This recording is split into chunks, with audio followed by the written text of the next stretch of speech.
Hello everyone, welcome back to wonderful सा channel SM academy. आज के लेक्चर में we are going to discuss some basic important thing related to environment conservation. जैसे कि हम लोग ने पिछले लेक्चर में कंजर्वेशन, एनवायरनमेंट कंजर्वेशन के ऊपर बहुत ज़्यादा डिटेल में हम लोग ने समझने की कोशिश की थी क्यों एनवायरनमेंट को कंजर्व करना है। अब हम लोग इसके और भी ज़्यादा इंपॉर्टेंस को डिटेल में समझने की कोशिश करेंगे। सब लोगों को इस वीडियो को लास्ट तक देखना, आपको सारे कंसेप्ट क्लियर हो जाएंगे। आपकी क्या रिस्पॉन्सिबिलिटी है टुवर्ड्स द एनवायरनमेंट कंजर्वेशन, सारे चीज़ आपको भी समझ में आना चाहिए। तो सब लोगों को रेडी हो जाना है। Without wasting of time let us begin.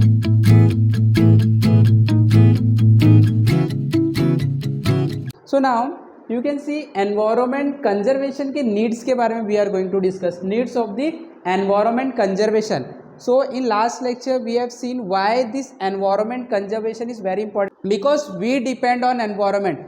चाहे वो एबायोटिक फैक्टर है एनवायरनमेंट का, चाहे वो बायोटिक फैक्टर है एनवायरनमेंट का, जो ह्यूमन लाइफ है, जो ह्यूमन नीड्स है, वो एनवायरनमेंट से ही पूरा होता है। तो इसके लिए एनवायरनमेंट जो होता है वो बहुत इंपॉर्टेंट है। तो we are going to discuss some of the point. जैसे यहाँ पे देख सकते हैं, the general public is not aware of the rule of environment conservation.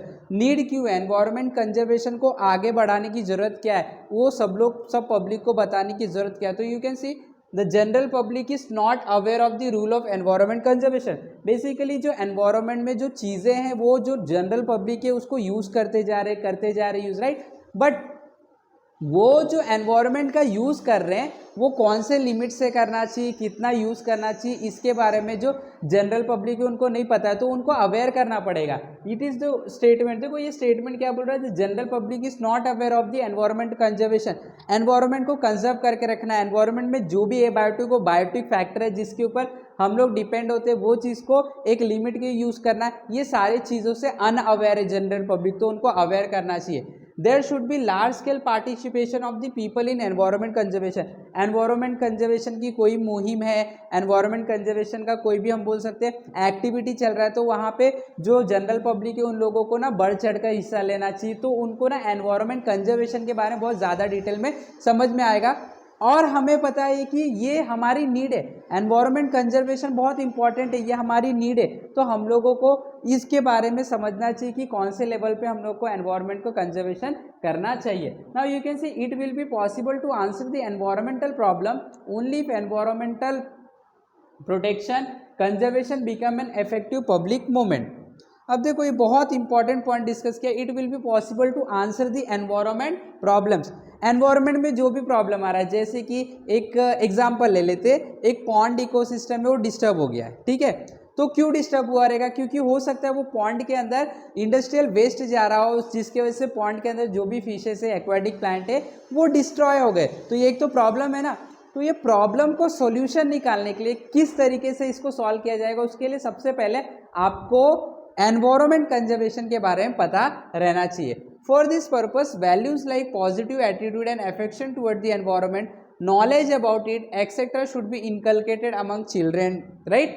तो इसी वजह से सब प्रॉब्लम जो भी एनवायरनमेंट में आ रहा है उसको सॉल्व करने के लिए सबसे इंपॉर्टेंट चीज़ ये है कि उसके बारे में सबको पता रहना चाहिए, उसका नॉलेज, एनवायरनमेंट का नॉलेज सबको रहना चाहिए। इसीलिए सबसे इंपॉर्टेंट ये चीज़ है कि जो छोटे चिल्ड्रेन होते हैं, जो बच्चे होते हैं, जब वो ग्रो होते हैं तो उसी टाइम पे उनके अंदर ये वैल्यूज़, ये नेचर के टुवर्ड्स अफेक्शन, ये नेचर के टुवर्ड्स कंजर्वेशन के आइडियाज़, ये सारे छोटे बच्चों को हम लोगों को सिखाना चाहिए। It is very important role हम बोल सकते हैं, जहाँ पे कोई भी एक इंडिविजुअल अपने अंदर एक एनवायरनमेंट कंजर्वेशन, एनवायरनमेंट की रक्षा करने की भावना डेवलप करता है।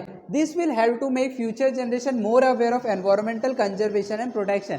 तो अगर हम लोग इतने सारे एक्टिविटी करवा रहे, इतने सारे तरीके के मेजर्स ले रहे, तो ये फ्यूचर जनरेशन में जो भी नए जनरेशन आ रहे उनको हम लोग बहुत अच्छी तरीके से एनवायरनमेंट का जो इंपॉर्टेंस है वो बता सकते हैं, एनवायरनमेंट कंजर्वेशन के स्टेप्स बता सकते हैं, जो कि उनके लिए भी क्या होगा, बेनिफिशियल होगा, right. So as to achieve this it is necessary to increase awareness through education. Today all the developing and under developed country has accepted the responsibility of this environment conservation.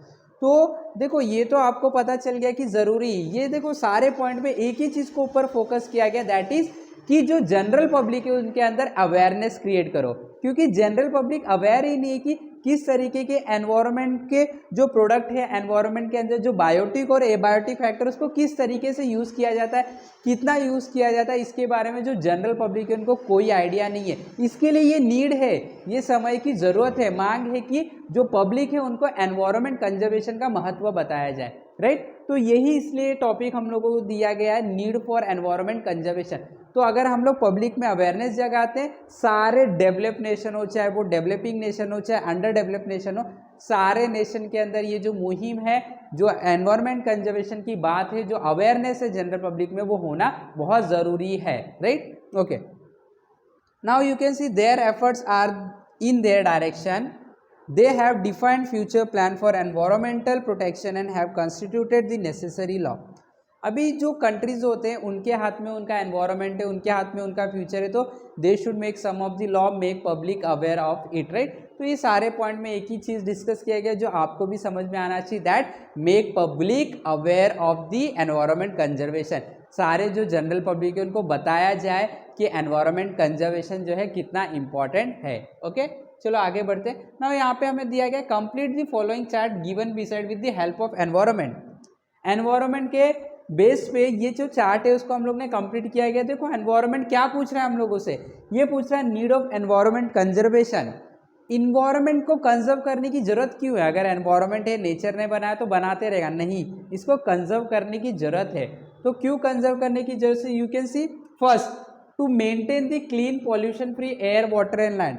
जो सबसे important task है, जो सबसे important चीज़ें हैं like air water and land, देखो ये abiotic factor लेकिन बहुत इंपॉर्टेंट है, तो ये हमारे नेचर में बैलेंस अमाउंट में रहना चाहिए, इनका कंजर्वेशन बहुत ज़रूरी है।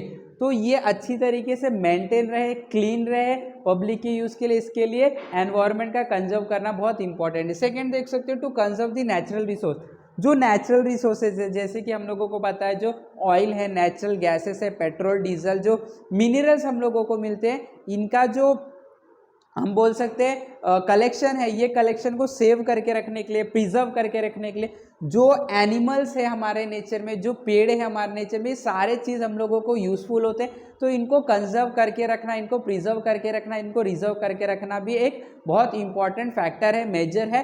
तो इसके लिए अगर ये एक्सटिंक्ट हो गए तो वापस से एनवायरनमेंट में बैलेंस जो है वो बिगड़ जाएगा। इसके लिए एनवायरनमेंट का कंजर्व करना बहुत ज़रूरी है, सो दैट कि नेचुरल रिसोर्स जो भी हैं वो अच्छी तरीके से अपने बैलेंस कंडीशन में रहें।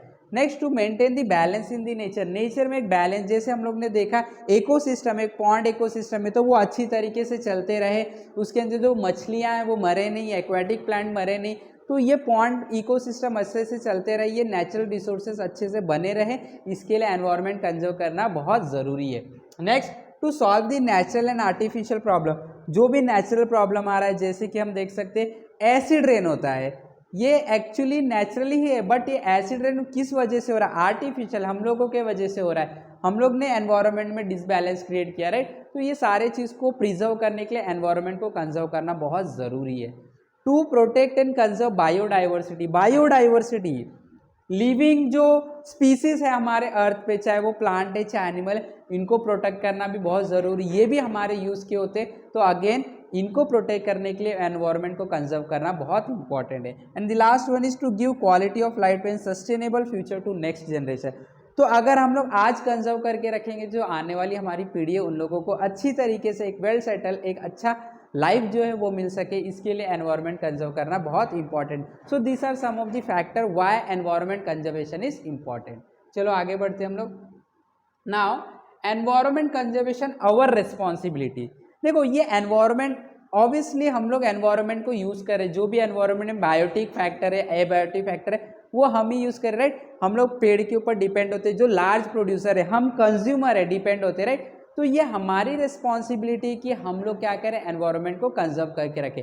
Late us discuss some of the important point why it is our responsibility. See, since existence of human there is inter relation between human and environment, very important. जब से ह्यूमन स्पीसीज अर्थ पे है तब से human और nature ये दोनों एक दूसरे के ऊपर डिपेंड है। एनवायरनमेंट की बात करो, जैसे human depend on plants, plant depend on soil, तो ये सारे लोग एक दूसरे के ऊपर डिपेंडेंट है, राइट। तो इसके लिए अगर मैं नेचर के ऊपर डिपेंडेंट हूँ तो नेचर को कंजर्व करना मेरी रिस्पॉन्सिबिलिटी होगी। Human stepped on the earth long after formation of earth on the earth human being provided prove that its superiority as compared to other animal with the help of character like intelligent memory imagination and ability। देखो जब अर्थ बना तो उसके बहुत सालों बाद human species अर्थ पे आए, बट ह्यूमन जो हैं कंपेयर टू अदर एनिमल बहुत इंटेलिजेंट होते हैं। तो अगर आप इंटेलिजेंट हो, आपके अंदर एबिलिटी है, आपके अंदर बहुत सारे स्किल्स है, तो you should be A responsible citizen of the country, you should be A responsible person for your environment. आप एनवायरनमेंट की रिस्पॉन्सिबिलिटी लो, आप एनवायरनमेंट के कंजर्वेशन की रिस्पॉन्सिबिलिटी लो, बिकॉज आप एक इंटेलिजेंट इंसान हो, आप एक इंटेलिजेंट ह्यूमन स्पीसीज हो।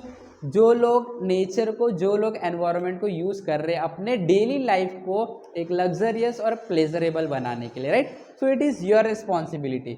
Human establish domination over the nature, human utilize all the natural resource as much as possible.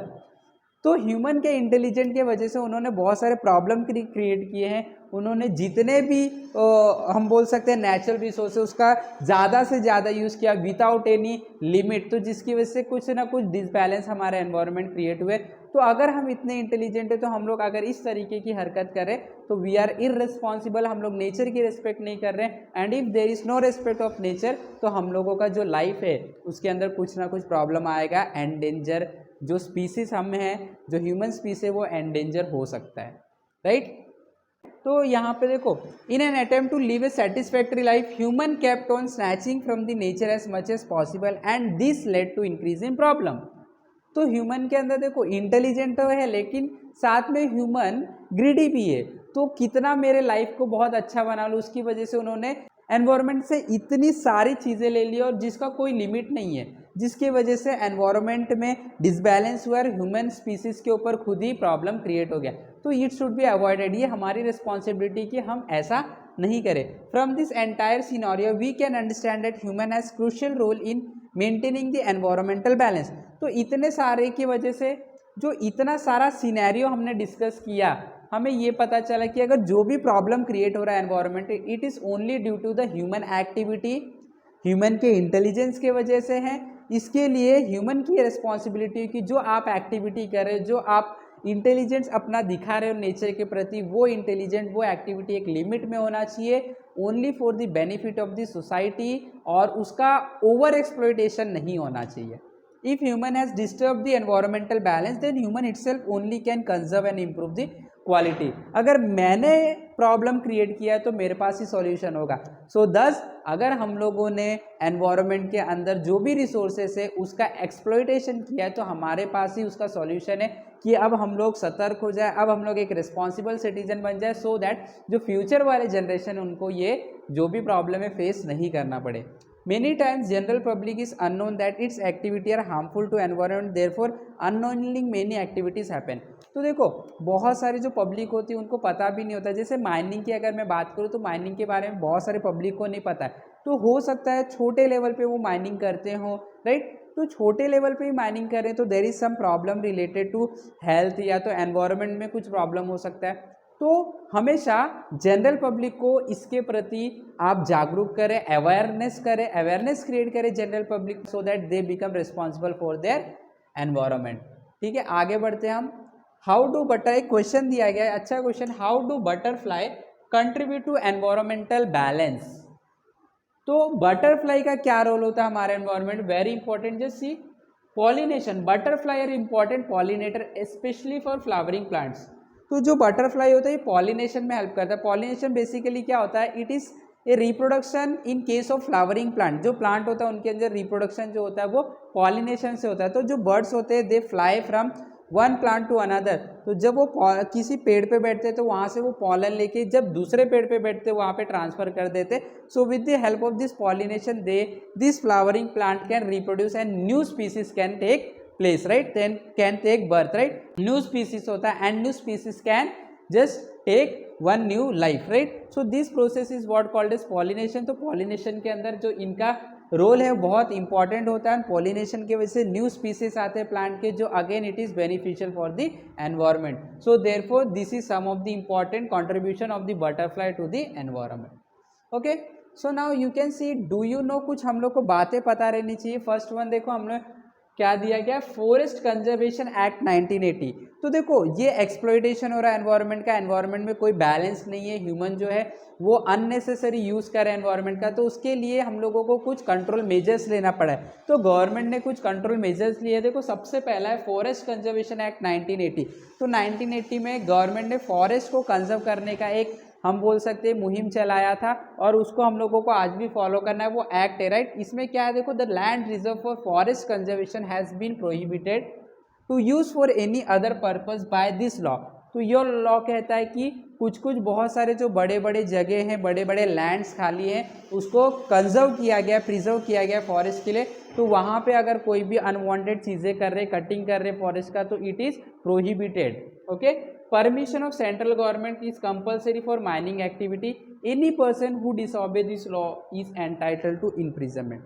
अभी यहाँ पे बोल रहा है देखो, तो इस लॉ में एक और चीज़ आता है कि अगर आपको माइनिंग करना है तो आपको सेंट्रल गवर्नमेंट से परमिशन लेना पड़ेगा, क्योंकि सेंट्रल गवर्नमेंट के पास बहुत सारे एक्ट है कि आप किस लेवल पे कौन से लिमिट तक माइनिंग कर सकते हैं, सारे लॉस बनाए गए। तो इसकी वजह से एनवायरनमेंट कंजर्व रहेगा, इसके लिए ये लॉ को लाया गया था 1980 में, that is forest conservation law. अगर आप इस लॉ को नहीं फॉलो करते तो you can go in jail, imprisonment for 15 days, 15 दिन के लिए आपको जेल हो सकता है।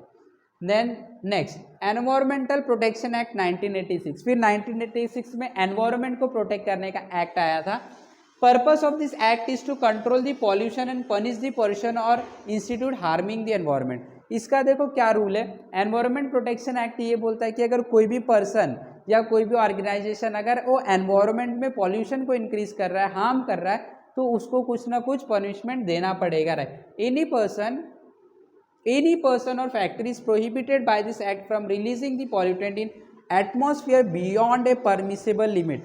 ये लॉ के अंदर ये भी बोला गया कि कोई भी कंपनी जो होगी, इंडस्ट्री जो होगी, उसके पास एक लिमिट होगा, जितना पॉल्यूटेंट वो एनवायरनमेंट में रिलीज कर सकते हैं, उस लिमिट को उन लोग क्रॉस नहीं कर सकते हैं।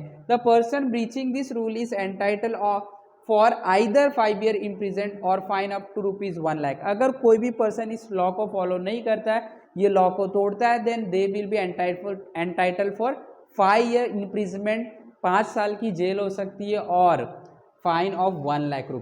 National green tribunal has been set up in 2010 for effective implementation of environment related law. तो एनवायरमेंट रिलेटेड जो लॉज है, कानून है, कौन कौन से नियम को फॉलो करना है, इसके लिए एक संस्था बनाई गई, नेशनल ग्रीन ट्रिब्यूनल, इसको बनाया गया, जो कि ये सारी चीज़ों का ध्यान रखता है कि कहाँ पे जो लॉ है वो फॉलो हो रहे, कहाँ पे नहीं हो रहे, राइट। सो आई होप कि सब लोग को समझ में आ गया। तो अगेन जो टोटल पूरा टॉपिक था उसमें सिर्फ और सिर्फ एक बात कही गई थी, दैट इज़ कि नीड इसलिए क्योंकि जो जनरल पब्लिक है वो अवेयर नहीं है। जनरल पब्लिक के अंदर अवेयरनेस क्रिएट करो, सो दैट जो एनवायरनमेंट में प्रॉब्लम हो रहा है, जो एनवायरनमेंट के अंदर एक्सप्लॉइटेशन हो रहा है, जो एनवायरनमेंट के अंदर बिना किसी लिमिट के यूज़ हो रहा है, वो सारे के ऊपर हम लोग कंट्रोल पा सके, और जिसकी वजह से एनवायरनमेंट में जो बैलेंस है वो बना रहे। और अगर एनवायरनमेंट में बैलेंस बना रहेगा तो जो ह्यूमन स्पीसीज है उनका जो लाइफ है वो अच्छी तरीके से कंफर्टेबल लाइफ रहेगा, उनको कोई प्रॉब्लम नहीं आएगा,